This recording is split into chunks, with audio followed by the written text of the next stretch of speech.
apabila kita berdoa dan sampai hajat kita dan kita mengiktikadkan bahwa doa itu menjadi sebab tercapainya hajat kita, artinya kita tidak faham. La tafhamu sirra fi amrillah ta'ala ibadah bitalab doa, maka engkau tidak faham akan rahasia pada perintah Allah yang Allah perintahkan kepada kita dalam Quran untuk kita berdoa. Kita tidak faham rupanya bahwa dalam perintah Allah itu, Allah perintahkan kepada kita untuk berdoa ada rahasia-rahasianya. Orang yang faham tentang rahasia perintah, kenapa Allah perintahkan kita berdoa, tidak akan mengiktikadkan bahwa doa itu menjadi sebab tercapainya hajat-hajat itu.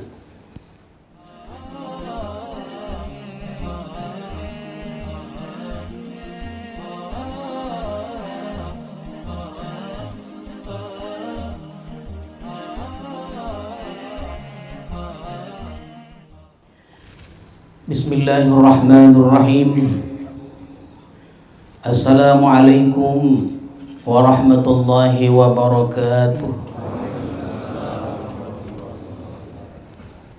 Alhamdulillahilladzi amarana bit-talabi wad-du'a izharan lil faqri wal maskanati wad-dana wa qiyaman bihaqqihi subhanahu wa ta'ala. Ashhadu an la ilaha illallah wahdahu la syarika lahu rabbul ardi was sama, wa ashhadu anna sayyidana Muhammadan abduhu wa rasuluhul mustafa. Allahumma salli wa sallim ala nabiyil awfa sayyidina wa maulana Muhammadin khairil wara wa ala alihi wa sahbihi wa dzurriyyatihi wa man ihtada, amma ba'du. Alhamdulillah, marilah kita bersyukur kepada Allah Subhanahu wa ta'ala yang telah melimpahkan rahmat dan hidayahnya kepada kita semua, sehingga pada malam hari ini kita dapat meneruskan pengajian hikam kita, dan semoga Allah merahmati kita semuanya. Salawat dan salam kita ucapkan dan kita sampaikan kepada Rasulullah sallallahu alaihi wasallam beserta keluarga dan para sahabat-sahabat beliau. Mudah-mudahan kita semuanya mendapat syafaat Rasulullah di hari kemudian nanti. Amin ya rabbal alamin.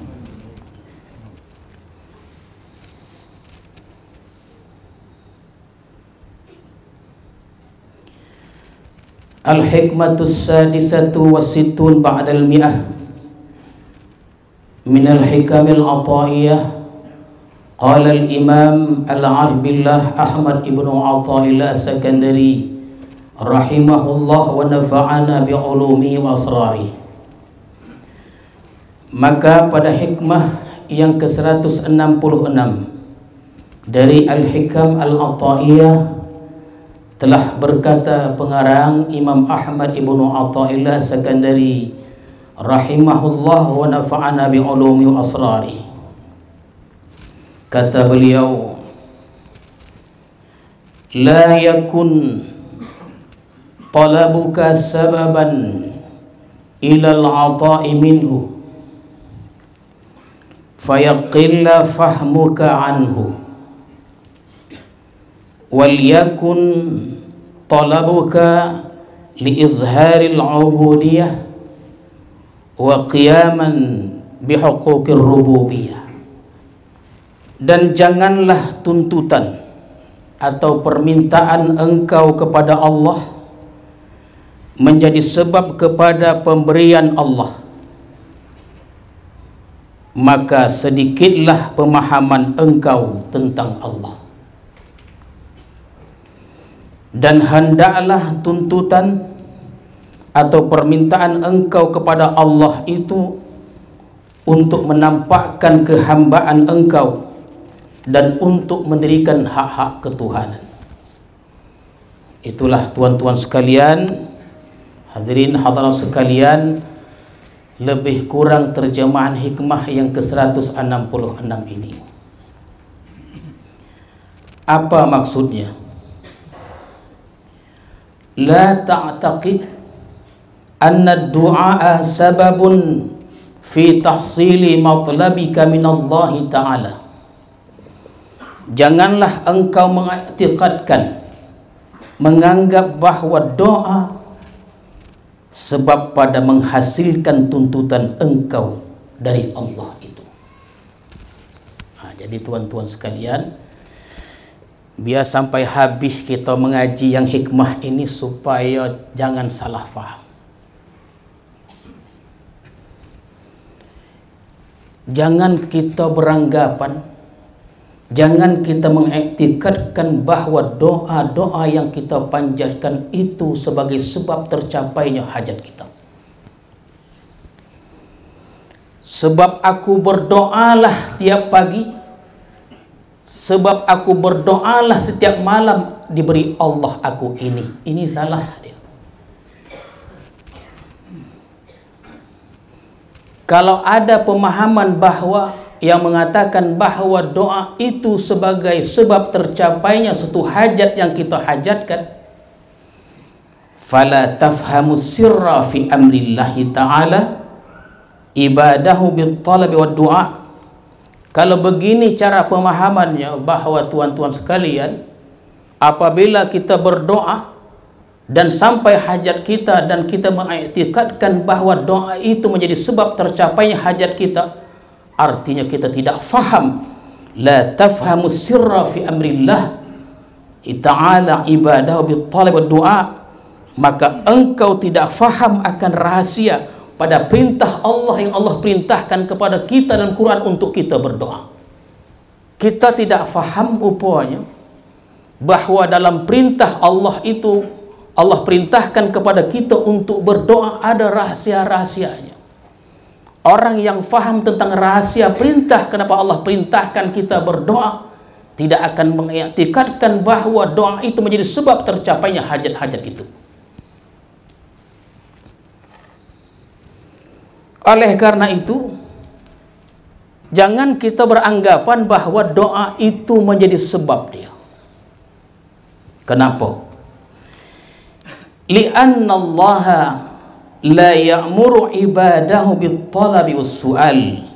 Karena Allah tidak menyuruh hambanya dengan menuntut dan meminta kepada Allah itu, ya, bil talabi was su'al min illa li izhari iftiqarihim ilaih, melainkan untuk menampakkan kehambaannya, wa li qiyami huquqi rububiyyatih, dan untuk mendirikan, menegakkan hak-hak ketuhanan, la liyatasabbabu ila husuli ma talabu, bukan untuk mereka jadikan sebab kepada hasilnya yang mereka tuntut itu, tuan-tuan sekalian.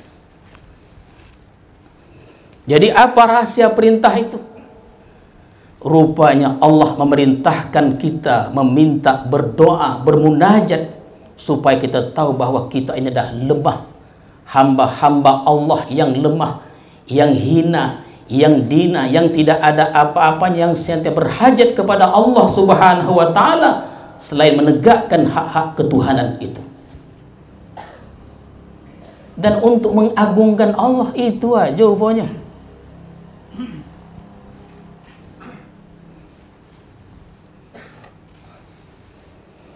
Kalau begitu Tuhan, salahlah aku selama ini. Selama ini aku berpandangan tidak demikian. Yang saya ceritakan ini, tuan-tuan sekalian, janganlah kita mengiktikadkan bahwa doa itu sebagai sebab tercapainya hajat kita. Fahadha fahmul arifin billahi ta'ala wa haluhum. Ini adalah fahamnya orang-orang yang makrifat kepada Allah. Dan demikianlah keadaan mereka itu. Orang yang sampai atau kenal dengan Allah, atau orang yang sudah makrifat kepada Allah itu, tuan-tuan sekalian, mereka itu tidak memandang kabul atau tidak dikabulnya sebuah doa itu. Yang mereka pandang ibadah dan hanya untuk mengagungkan Allah Subhanahu wa ta'ala dalam doa-doa mereka itu. Jadi oleh karena itu, fal-arifu billah, orang yang arif kepada Allah itu, yang kenal dengan Allah, la yanqati su'aluhu ilallahi ta'ala wa in a'tahu Allah. Orang yang makrifat kepada Allah tidak putus, tidak pernah putus meminta kepada Allah, sekalipun Allah telah memberi apa yang telah dipintanya itu.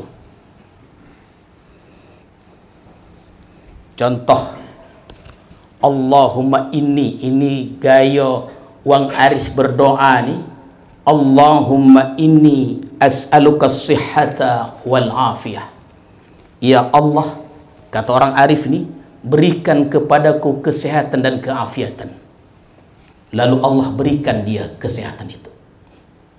Allah berikan dia kesehatan. Dia meminta dan Allah berikan dia kesehatan dan keafiatan. Walaupun orang arif yang meminta demikian diberikan, dia tetap meminta. Kenapa? Karena tujuannya itu bukan sehat dan afiat itu, tuan-tuan sekalian. Tujuannya adalah mengagungkan Allah Subhanahu wa ta'ala. Nak menunjukkan kelemahannya. Ya Allah, berilah hamba rizki. Bukan rizki itu yang ditujunya, tuan-tuan sekalian. Dia meminta, ya Allah berikan kepadaku rezeki. Bukan rezeki itu yang ditujunya. Yang ditujunya adalah menampakkan bahwa dia perlu kepada Allah Subhanahu wa ta'ala. Jadi orang arif ini, tuan-tuan sekalian, wala yafriqu bainal i'ta' wal man. Mereka tidak membedakan antara diberi dan tidak diberi. Diberi tetap meminta, tidak diberi pun tetap meminta, tuan-tuan sekalian. Kenapa begitu?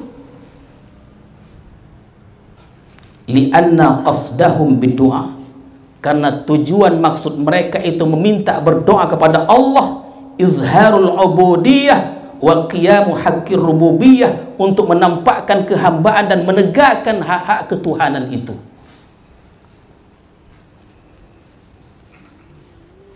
Kalau sudah begitu dia, tuan-tuan sekalian, fayakunu abdan lillahi fil ahwali kulliha kama anna Allah rabbuhu fil ahwal kulliha.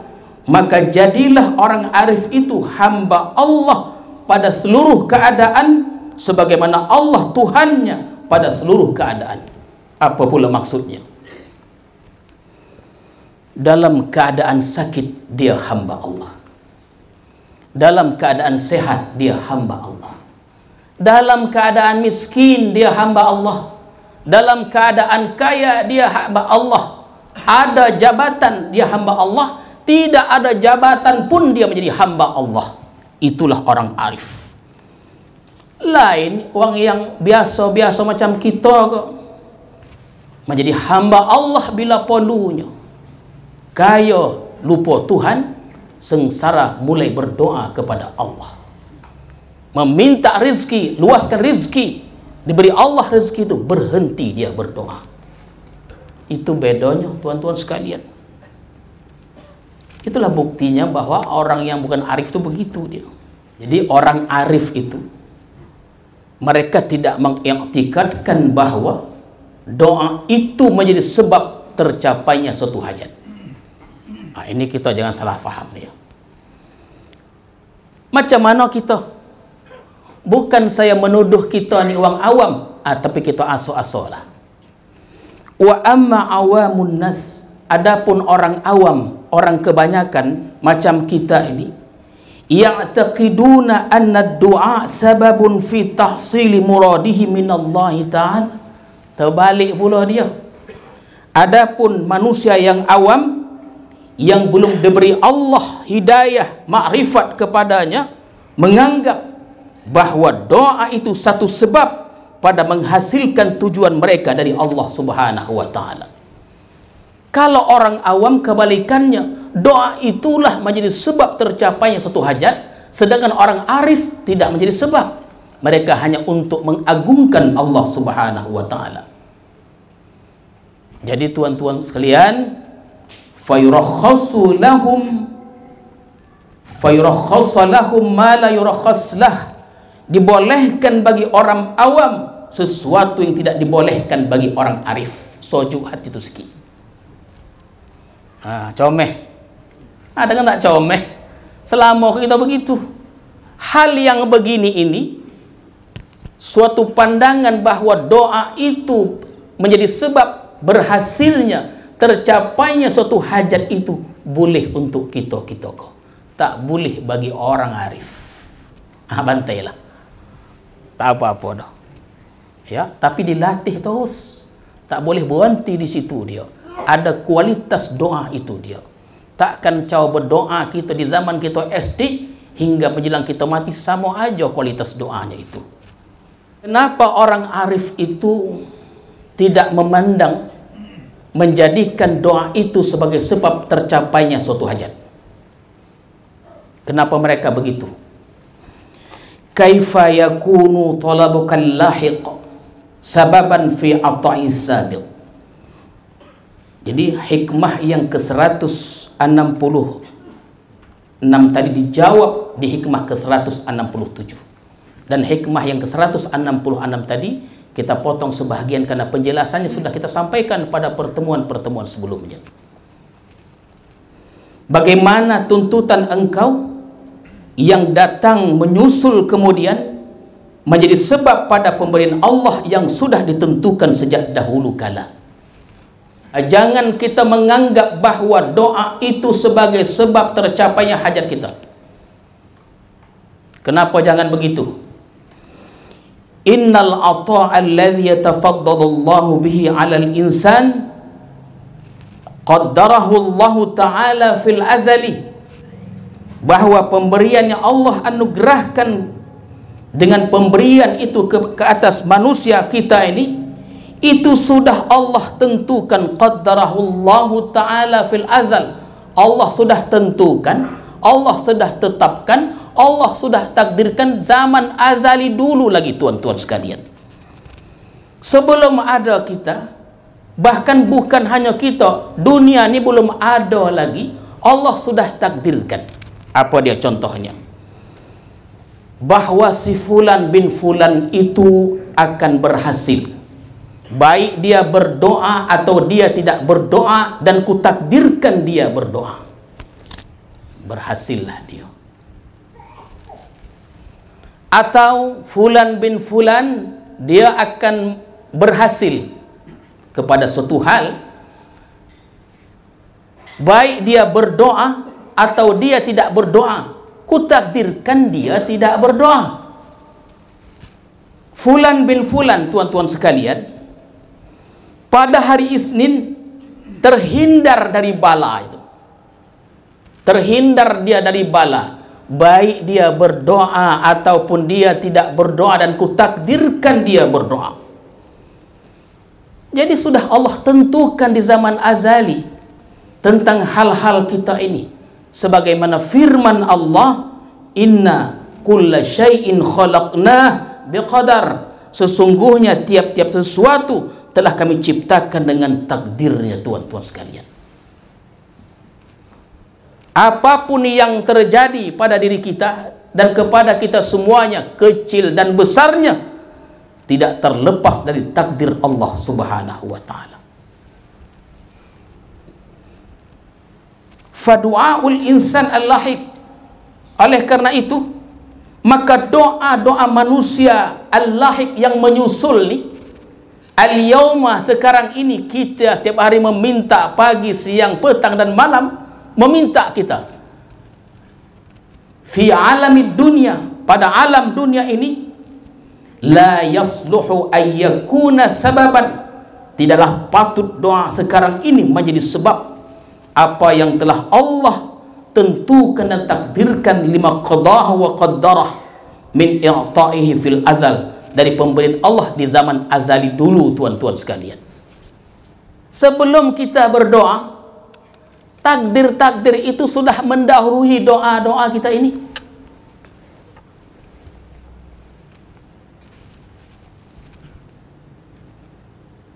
Jadi doa manusia sekarang di alam dunia ini tidak patut menjadi sebab bagi sesuatu tercapainya, karena dia sudah ditakdirkan oleh Allah Subhanahu wa taala dari zaman dahulu kala, tuan-tuan sekalian. Kenapa? Li'anna sababa muqaddam alal musabbab, karena sebab itu didahulukan atas musabbab, tidak terbalik dia. Karena jangan beralasan sebab itu untuk mendatangkan sesuatu, doa itu menjadi sebab untuk terhindar dari sesuatu. Jangan beranggapan demikian, karena itu sudah ditentukan oleh Allah Subhanahu wa taala. Fa idza alimta, jadi kalau engkau sudah tahu annal qada wal qadar, bahwa pada qada dan qadar itu qad sabaqa, sudah terdahulu, birizkika wa ajalika, dengan rezeki engkau, umur engkau, wa annahu qad sabaqat qismatuka wujudak, dan telah terdahulu pembagian engkau daripada adanya engkau. Jadi kalau kita sudah yakin rezeki kita sudah ditentukan, umur kita sudah ditentukan, jodoh kita sudah ditentukan, segala sudah ditentukan, untuk apa berdoa lagi? Famadza tatlubu minallahi ta'ala. Kalau begitu, kalau kita yakin begini, ini ma'rifat dia, begitu dia. Kita yang comel saja. Kalau engkau sudah yakin dan itu pasti bahwa sudah ditentukan, untuk apa kita berdoa siang dan malam, pagi dan petang? Kalaupun engkau berdoa juga, wa idza talabta fa kaifa yakunu talabuka sababan. Kalaupun engkau meminta juga, bagaimana bisa doa itu menjadi sebab tercapainya sebuah hajat yang Allah berikan itu? Jelasnya begini, tuan-tuan sekalian.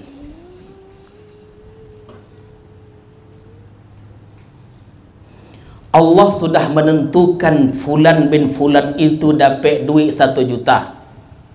Baik dia berdoa ataupun dia tidak berdoa, dan kutakdirkan dia berdoa. Adakah duit 1 juta itu, tuan-tuan sekalian, adakah dia dapat duit 1 juta sebab kita berdoa? Kan begitu dia logikanya.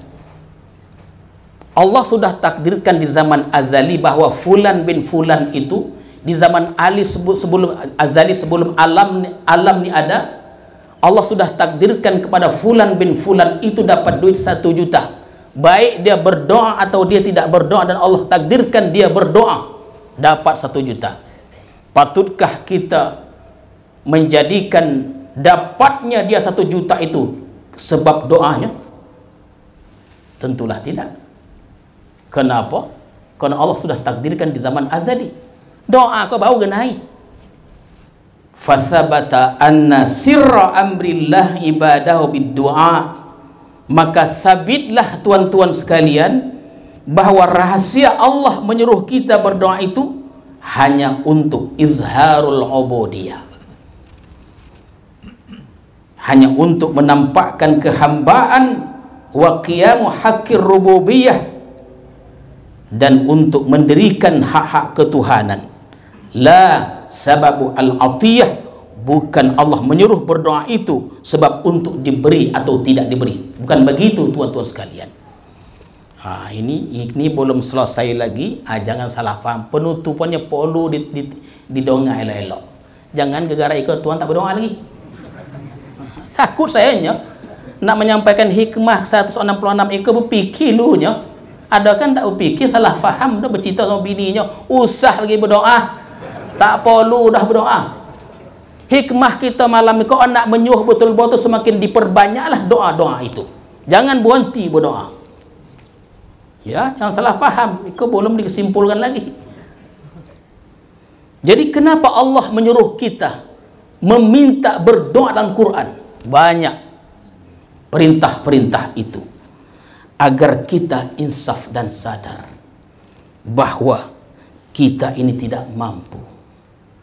Tuan-tuan sekalian, berapa banyak orang-orang hebat yang sifatnya antar bangsa internasional mengadu ke tanah yang penuh berkah ini. Apa yang tak ada, rupanya mereka mengakui kelemahannya di hadapan, bukan di hadapan saya, di hadapan Allah Subhanahu wa Ta'ala. Itu sebetulnya orang tu mungkin dia tak sadar, sebetulnya mereka ingin menunjukkan kelemahannya di hadapan Allah Subhanahu wa Ta'ala. Jadi bukan menyuruh kita berdoa untuk merubah apa yang dikehendaki oleh Allah Subhanahu wa Ta'ala. Ingat itu. Oleh karena itu, da'al arif ilallah Ta'ala, orang yang arif itu berdoa meminta kepada Allah, wa rafa'a yadai, mengangkat kedua tangannya, wa basata kaffai, dibuka kedua telapak tangannya, bilang kita tidak putus. Tuan-tuan sekalian, sama ada a'tahullah am lam yu'tih, diberi Allah atau Allah tidak beri dia, istajabalah am lam yastajib, diijabah atau tidak diijabah. Orang yang arif itu tetap meminta kepada Allah Subhanahu wa Ta'ala. Kenapa tetap minta? Karena tujuan mereka itu bukan supaya dikabulkan atau tidak dikabulkannya doa yang mereka minta, tapi tujuannya hanya untuk mengagungkan Allah Subhanahu wa Ta'ala.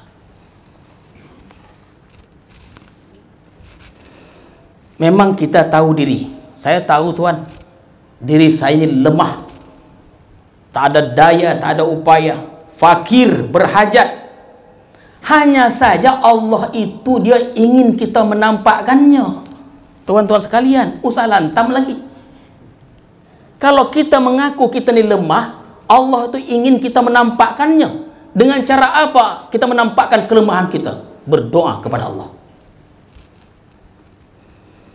Ada orang fakir, ada orang miskin, ditahannya. Dia tidak mau menunjukkan kefakirannya kepada saudaranya. Oh, hebat. Tidak mau dia meminta kepada kawan-kawan dokeknya. Silakanlah. Tapi kalau tuan pada Allah, jangan ditahan-tahan, tunjukkan. Kepada kawan boleh kita tahan, kepada Allah jangan ditahan. Tunjukkan kelemahan kita. Karena Allah suka goma kepada orang yang lemah, menunjukkan kelemahannya. Jadi orang arif itu, orang yang arif itu motivasinya adalah menunjukkan kelemahan, menunjukkan keberhajatan kepada Allah, mengagungkan Allah. Sedangkan motivasi orang awam ini supaya kabulnya doa itu. Ini kalau motivasinya begini, payah tuan-tuan sekalian. Berdoa kita tak dikabulkan, sakit hati. Semua orang disalahkan. Minta amalan, banyak orang datang ke Nosah minta amalan. Amalkan ini. Kadang-kadang dia tuan, kita kan sudah cerita tentang amalan-amalan itu. Kenapa kita semangat beramal? Karena ada sesuatu pada amalan itu. Tidak murni rupanya beramal. Beramal supaya kobal, beramal supaya orang cinta pada kita, beramal supaya naik jabatan. Itu amalan-amalan tidak murni, tujuannya sesuatu. Kalau begitu pasti semangat dia. Jadi memberikan amalan itu usah dikasih tahu khasiatnya itu. Amalkan juga. Apa khasiatnya? Usah tahu lagi. Jadi kalau motivasinya dikabulkan, payah. Kenapa? Kalau tidak dikabulkan, sakit hati. Iko iya kok amalan betul koknya. Yang disalahkan amalan itu.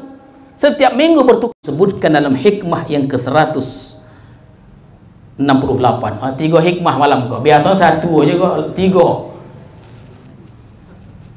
Apa alasan jangan beriktikad doa itu sebagai sebab tercapainya satu hajat?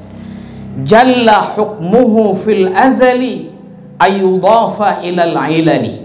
Maha besar ketetapan Allah untuk memberi pada masa yang dahulu kala, bahwa disandarkan kepada sebab. La yatasawwaru hukmullah, mustahil Allah itu menetapkan satu ketetapan ada sebab sebelumnya. Dongakan elok-elok ni tuan. Mustahil Allah menetapkan kepada kita ada sebab sebelumnya. Mustahil. Kenapa?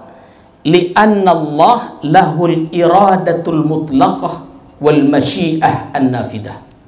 Karena bagi Allah itu kehendak yang mutlak dan kehendak yang lulus, tuan-tuan sekalian. Allah itu tidak berhajat kepada sebab. Mesti kita ingat, Allah itu tidak berhajat kepada sebab untuk memberi, untuk mencegah, untuk mencipta. Allah tidak berhajat kepada sebab itu. Wajib kita i'tikadkan Allah memberi sesuatu, mencipta sesuatu. Mustahil Allah berhajat kepada sebab. Kenapa? Kalau seandainya Allah itu berhajat kepada sebab, berarti Allah bergantung kepada sebab. Maha suci Allah daripada tergantung kepada sesuatu. Tengok, Maha suci Allah bergantung kepada sesuatu. Qala Allah Ta'ala, Allahu khaliqu kulli syai'in. Allah mencipta segala sesuatu. Wa qala Allah Ta'ala, wallah yahkumu la mu'aqqiba li hukmi. Allah menghukum, memutuskan sesuatu, dan tidak ada yang mempengaruhi bagi hukum Allah itu.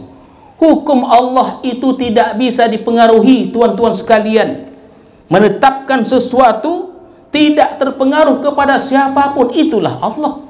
Adakah Allah menetapkan sesuatu terpengaruh pada orang? Tidak mungkin. Kalau kita beranggapan bahwa doa kita ni, berdoa kita lalu Allah berikan kita, artinya doa itu bisa mempengaruhi Allah. Hebat betul lah kita ke. Kadang sembahyang, kadang tak sembahyang. Kadang puasa, kadang tak puasa. Berdoa bisa merubah ketetapan Tuhan. Tidaklah begitu. Begitulah cara pandang orang arif itu. Siapa kita ke? Sejauh mana hebat kita bisa mengubah ketetapan Allah pada azali itu. Karena doa-doa kita itu, berdoa belum tentu berwuduk lagi. Allah itu tidak bisa dipengaruhi. Allah memberi tanpa pengaruh siapapun, tanpa sebab siapapun. Kenapa? Karena bagi Allah al-masyiah an-nafizah, kehendak yang lulus. Apa yang Allah kehendaki lulus tanpa sebab. Itulah maksudnya, tuan-tuan sekalian. Nah, inilah alasan kedua kenapa kita tidak boleh menjadikan doa itu sebagai sebab tercapainya hajat kita. Lau sahha ayyakuna talabul abdi min rabbih sababan li'ata'illah wastijabatihi lakanat ahkamullah idzan khadi'atan lil asbab. Andai kata bolehlah bahwa doa seorang hamba itu menjadi sebab, kira begitulah, bolehlah. Sekiranya doa itu menjadi sebab dia bagi pemberian Allah, niscaya ketetapan Allah itu tunduk kepada sebab. Tuan-tuan sekalian, kalau doa itu sebab bagi Allah memberi kita, berarti ketentuan ketetapan Allah itu tunduk kepada sebab. Taklah mungkin, bukanlah Allah kalau begitu.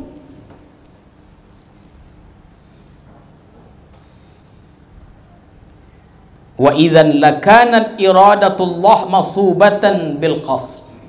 Kalau demikian berarti kehendak Allah dia cedera, luka dia, cedera dia, tidak lulus karena bisa dipengaruhi doa seorang hamba itu. Kalau demikian, ta'ala Allah azza wa jalla an dzalik, maha suci Allah daripada yang demikian itu, tuan-tuan sekalian. Mustahil dia.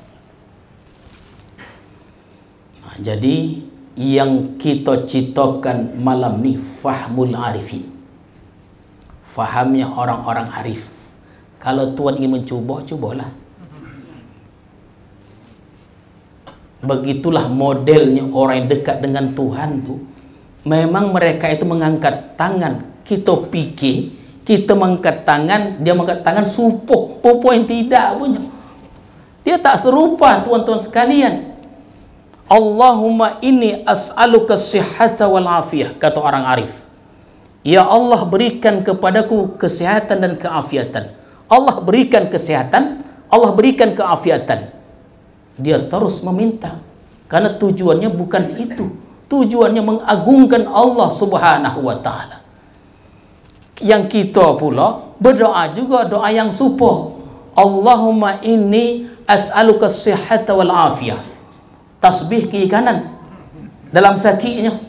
Waktu sakitnya tasbih kiri kanan. Tak terpoti dah, pegang aja nya. Berdoa dia dengan tasbih tergantung. Allahumma inni as'aluka sihhata wal afiyah. Bininya heran, mungkin hebatnya doanya itu. Mengangkat kedua tangan, dua tasbih tergantung. Ya Allah, berikan kesehatan kepadaku. Esok Allah sehatkan. Berhenti berdoa.